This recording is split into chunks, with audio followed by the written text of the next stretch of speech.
Our next inductee is one of the most decorated soccer players in the history of the state. A High Point native, he played soccer and football at Southwest Guilford High School, once kicking a career-best 48-yard field goal. At the University of North Carolina, where he concentrated on soccer, he was a two-time first-team All-ACC performer and first-team All-America in 1994. The number 2 overall pick of DC United in the MLS draft. He scored the game winner as the United beat the LA Galaxy in overtime for the first MLS Cup title. He was the 1997 MLS Defensive Player of the Year and a 5-time MLS All-Star. Ladies and gentlemen, soccer legend, Eddie Pope. What a thrill for me. You were in High Point. The television station that I work at is in High Point. And I remember doing stories on you when you were in high school making the decision on where you were going to go to college. But when it comes to soccer, what haven't you done? All-ACC, MLS, the U.S. national team. What were the qualities that you possessed that made you so successul? That's a good question. I don't know. I think just trying to always work hard and stick to the fundamentals of soccer. I think at the time defenders were kind of bigger, stronger, and I was sort of the one that came up that was faster and had a little more speed, a little more agility, which was sort of a new era for the defender in American soccer. When you were making your name for yourself in the game of soccer, there weren't as many players that looked like you. You were very much a trailblazer for African American players. Is that a big part of your legacy? I hope so. I think when I was growing up playing soccer, there would be me on one side of the field and maybe another African American kid on the other side of the field. And at the, say, halftime, I'd watch our parents talking to each other at the end of the game. And so the goal is, right, is to make the sport accessible to everyone and to continue to broaden their horizons and make sure that everybody's included. Soccer's for everyone. At what age did you, I mean, you played all other sports growing up, but at what age was soccer sort of king for you and when you really focused just on soccer? I don't think until high school I played basketball, football, baseball, and soccer really became special to me around the high school years. Unfortunately for our baseball people, it was just too long and too slow. And soccer was everything. There was so much action every 2 seconds. And so for me, it was probably more in high school that I felt like this could be something I could stick with. As you look at your career, do you have a moment that stands out the most to you, that you were maybe the most proud of? For me, it was always making the Olympic team. It was so hard to make that team. It was a 2-year process. It was a lot of residency. I had to drop out of college for a little while before I went back to go and really train and try to make the Olympic team. So for me, the first time I played in the Olympics and heard our national anthem was a moment that I'll never forget. The international game, was that an eye-opening experience? Because it's the world's game. It's not necessarily the game in the United States. So when you played that first international match, how eye-opening of an experience was that? It's obviously different, right, for us. I grew up playing soccer where there weren't a lot of resources for the sport. And I remember a story with Jurgen Klinsmann, who was one of the best players of all time. While I was in my backyard kicking against a wood wall, he was in Germany kicking against a wall for his dad's bakery. He had the best, academies and everything else. And many years later, we were standing across each other from the field in France. And I always remember that, thinking about that perspective. And that although he had the best of academies, I was here in little old High Point, North Carolina, trying to make my way.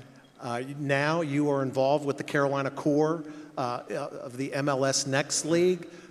Explain your role. You're basically the general manager. Your title is the sporting director. Just explain your role with the Core and where do you see soccer in the Piedmont Triad and in that league in general going? Well, hopefully it's moving along. I mean, I know for soccer, more kids play organized soccer than any other sport in the United States. It's the biggest sport in the world. And having a professional team in High Point, North Carolina, and really the whole core is really, really special. We have some individuals here that are the ownership group, our club president, our director of business development. The sport is really taken off here. And for me, growing up here and not having a professional pathway and not really knowing where to go, I went to college. There was no professional team when I started college. By the time I got finished with college, there was a professional team, which is why I went into that area. But I think the sport is growing so fast and so quickly. It's really astonishing. As hopefully everyone knows here, we have a World Cup coming here this summer. Yeah. Yes, please. And it's on Fox. It's on Fox. So it's on Fox. We'll show a lot of soccer this summer. Yeah. Germany will be here in UNCG, I believe, or Wake Forest. Wake sorry. Forest. And then Norway will be at UNCG. And sometimes you think in this area that the sport is not super international, but everybody knows about this area, and teams fought to be here in North Carolina. International clubs, some of the biggest in the world, national teams fought to be here in this area. All athletes have to deal with adversity. Talk maybe about a moment where you truly had to overcome adversity that sort of defined you as a person and as a player. Yeah, I think for me, it was always just trying to compete against the rest of the world, and they were so far ahead of us. You know, there are clubs that have, 1900 in front of their names, and we were sort of just getting started here in the United States. And so I think trying to play catch up a little bit, trying to use the resources that are around us, whether that was High Point University, UNCG, where I would go to soccer camp, Wake Forest University, UNCG, of course, UNC, and that was really our resource, as opposed to the rest of the world where they had international clubs that have been around forever, players who were turning professional at 16 years old. Yeah. It was really tough to overcome when you had to face them in the Olympics or in the World Cup. Getting the call to be selected for this Hall of Fame, what was that moment like for you, and what does this honor mean to you? It's incredible. It's a surreal moment.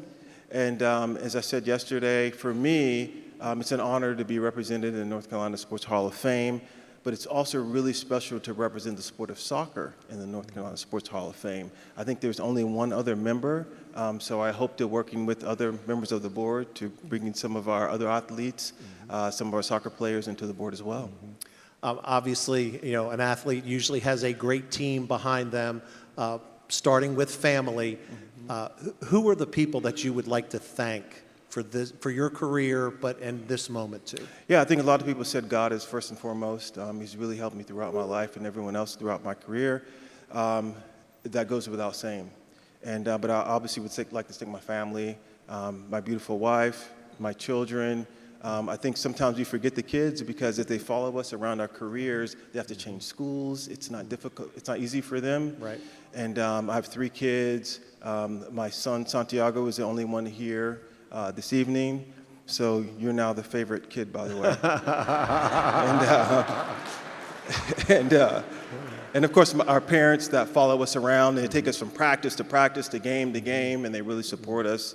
For me, that's key. And then, of course, all the coaches. And I know for all the athletes, I hear them telling stories about the different coaches that they had, and it's too many to name. But for all those coaches that took the time to take 10 minutes with me, an hour with me, and really help me throughout my career, or to call me to say congratulations, is so special. All right, ladies and gentlemen, Mr. Eddie Pope, member of the North Carolina Sports Hall of Fame. Thank you so much.